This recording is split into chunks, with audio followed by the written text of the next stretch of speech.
Hi everyone, it's a good day. It's Friday, the Friday before Super Bowl, and we are just so pumped because we've been snacking all morning. We're so happy right now. Yeah, you're gonna have to stick around for our Super Bowl segment. You'll see all the deliciousness in our studio. Exactly. Hi everyone, I'm Tim Pham. And I'm Channing Curtis. Well, let's send it over to meteorologist Thomas Patrick. Thomas, have you put down the snacks? I have put down. You got a little whipped cream right there. I No, see we're just it. kidding. Wait, I think that's buffalo. Yeah. Oh, there's plenty to choose from. Can we call this pre-gaming the pregame? Especially when it comes to food on Super Bowl Sunday. Yeah, you don't want to miss this Super Bowl segment that's coming up later this hour. As for our weather this morning, mostly cloudy conditions out there. The weather's been really nice all week with our temperatures hitting that 40-degree mark. We'll start out the day at 35, which is not bad for low temperatures in February. You might notice a couple radar returns. Looks like maybe a little bit of light snow or graupel just drifting past eastern or North Idaho for this morning, but nothing much in it. But it will end up being a little bit more cloudy today than the last couple. Right now, the search continues this morning for the people responsible for 2 deadly shootings. One of the victims was a 17-year-old boy. Those shootings actually happened on Wednesday night, less than 3 miles apart. KREM 2's Cody Proctor breaks down what we know right now. Just heard I think it was 5 or so loud sounds, kind of like a gunshot. 2 separate shootings left 2 people dead Wednesday night. Both scenes less than 3 miles apart. Sounded like a gunshot across the street and sirens going on, and all of a sudden the police show up. The first happened just before 8:30 p.m. on East 7th between Helena and Pittsburgh in the East Central neighborhood near Liberty Park. Spokane police say 3 people were shot, including a 17-year-old boy who died. Thursday, a tip led police to the vehicle that may be tied to the shooting. It is pretty horrifying, no one wants a shooter in their neighborhood. Not far away, Spokane Valley deputies responded to the other scene, this time at a home near the corner of East 2nd Avenue and Havana. The Spokane Valley Police Department says they received a call reporting a shooting had happened about 2 hours earlier and someone was dead inside the home.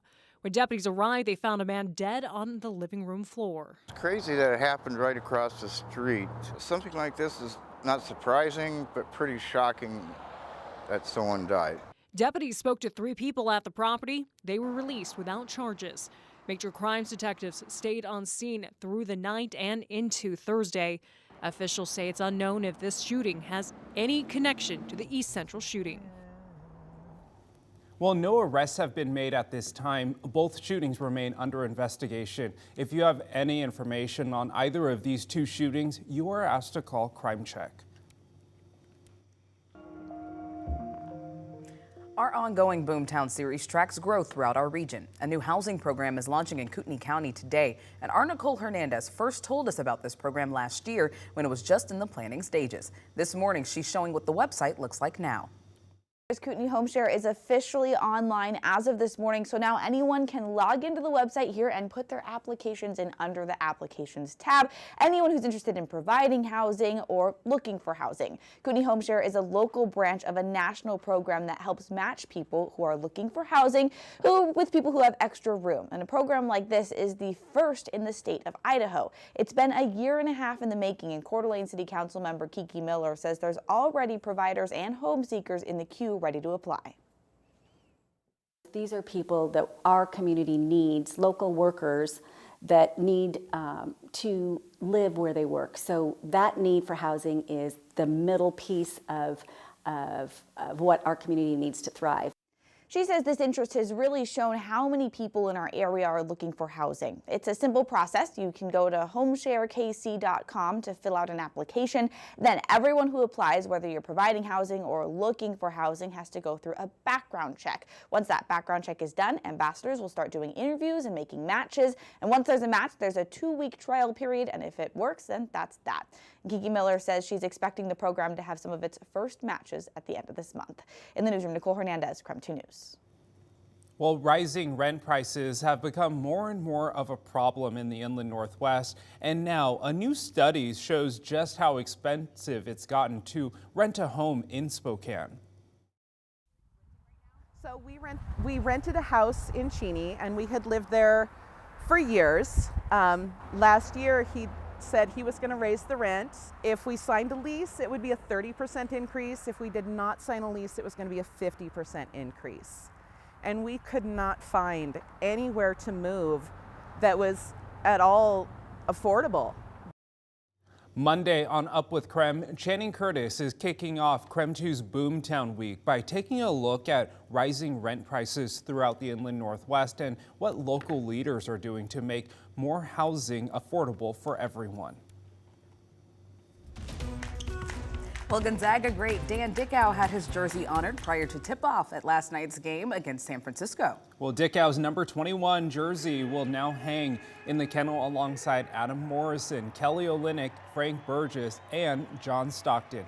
Dickow holds program records in assists per game and minutes played per game. He also holds the record for most made three-pointers in a season in program history with 117 in his 2000-2001 campaign. Last night, Dickow reflected on his part in Gonzaga history. I kind of was that bridge after that Elite Eight team, and then the following year they go to the Sweet 16, and quite frankly, I bet probably a lot of people nationally thought Gonzaga was kind of going to be done. And I know Casey as the leader that year.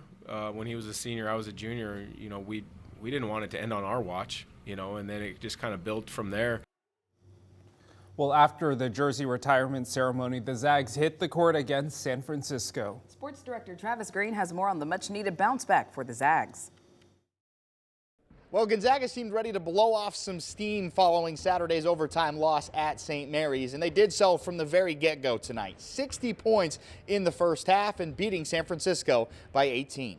Every game matters, but you know, it's definitely tough coming off a loss, so it was good to bounce back for sure.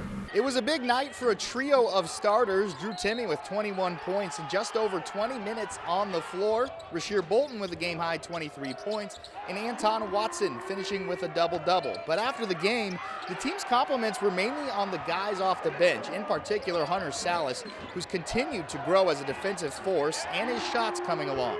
3 of 5 tonight with 13 points. Yeah, Hunter's been playing great. You can tell that he's been working on his game and just keeps improving game by game. He had a better presence defensively. He made plays, and I think he's getting more and more comfortable running him at the point, and he's getting more and more comfortable. And he's kind of the one guy on our team that can really make those field plays, make those ball screen reads, and deliver the ball where it needs to be. Pretty much every game going forward is a must-win for the Zags if they want any shot at a WCC regular season title. Up next, a big one, BYU coming to the Kennel on Saturday. Tip-off for that one is set for 7 p.m. Reporting from the Kennel, Travis Green, KREM 2 Sports.